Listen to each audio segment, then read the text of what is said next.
People of Earth, I am Ian Robinson. This is Dude That's Awesome, and we are here to talk about, you can tell from the Deadpool out here, Fantastic Four. Now, why don't I have any Fantastic Four stuff out here? Because I don't have any Fantastic Four toys. Why? Don't really care about the Fantastic Four. However, I was excited about the film. I was hoping they'd finally done justice to the original Stan Lee, Jack Kirby story.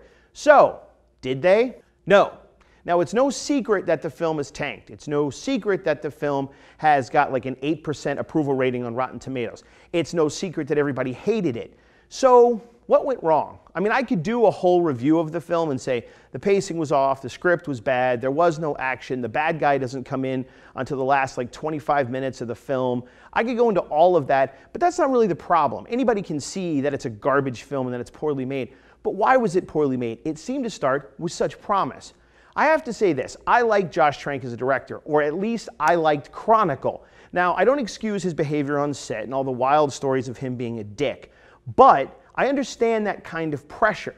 The movie studio is looking for a franchise. They're looking for their version of the Avengers or the X-Men. That's what they want. They have an unskilled, untested director in the scope of giant, huge franchise films in charge of their big franchise, which has already failed once with the Jessica Alba movies. So they sit there and they watch. Now, the original script from Trank, and I believe it was Jeremy Slater, had Galactus, it had the Mole Men, it had Fantastic Four kind of origin, it had a whole different level of the actual family interacting with each other. It sounds like it was great. Well, that was scrapped by the studio and rewritten by somebody else to give it more of a franchise feel. That's always doom and gloom. Studios are run by bean counters and they're run by bankers. They're not run by artists. So if you get a giant studio coming in thinking they can push the director around, the director is untested in these waters, so he can't really push back against the studio, you're going to get a war of the minds. You're going to get art over commerce. And what you're going to get is a film that just doesn't work, that looks like it was a patchwork of different ideas slapped together in order to make a film that could have multiple sequels. That's the big problem with the Fantastic Four. The first part of it isn't bad, it isn't great, but it isn't bad. And then all of a sudden this ending is just slapped on, and there's no action really throughout the film except at the very end when they introduce Dr. Doom in the most ham-fisted way possible. You just watch the movie going, something's wrong here. And what's wrong is that you have two warring factions trying to make a film that ultimately didn't work. The biggest problem, really, is that they strayed from the source material. When they originally cast the film, I kind of crinkled my nose at the casting, and people said, oh, why? Is it because Johnny Storm's going to be black? No, it's because they're never going to just do different casting. They're not going to say, hey, let's make Johnny Storm black, but we're going to stick to everything else about the Jack Kirby Stan Lee story. They're going to start there, and they're going to go so far away from the source material that it doesn't even recognize what made the original idea so wonderful. The Fantastic Four is a family story.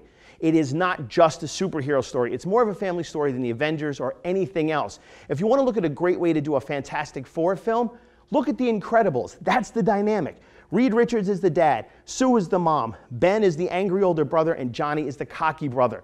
You can use that even if it's an origin story, even if it's how they all got together and they haven't really defined who they are, you can still use the source material to make a great film. That is not what happened here. Instead, you get a movie that has no action, including, you know when the thing drops off the plane and destroys everything in the trailer? Not in the film. You know Dr. Doom? In the film for like 2 seconds. There's no real build-up and there's no real climax. So there it is. Here's a piece of crap movie that's killed yet another movie franchise, and it set the Fantastic Four back another probably 5 or 6 years to ever really being full part of the Marvel family.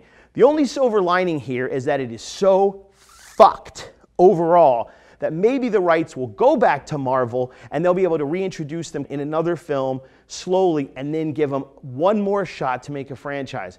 I don't know. Like I said, I'm not the biggest Fantastic Four fan in the world, so I really was scientifically dissecting the movie, not really looking at it as a fan perspective. So if you differ from me, good on you. I still think the movie was crap.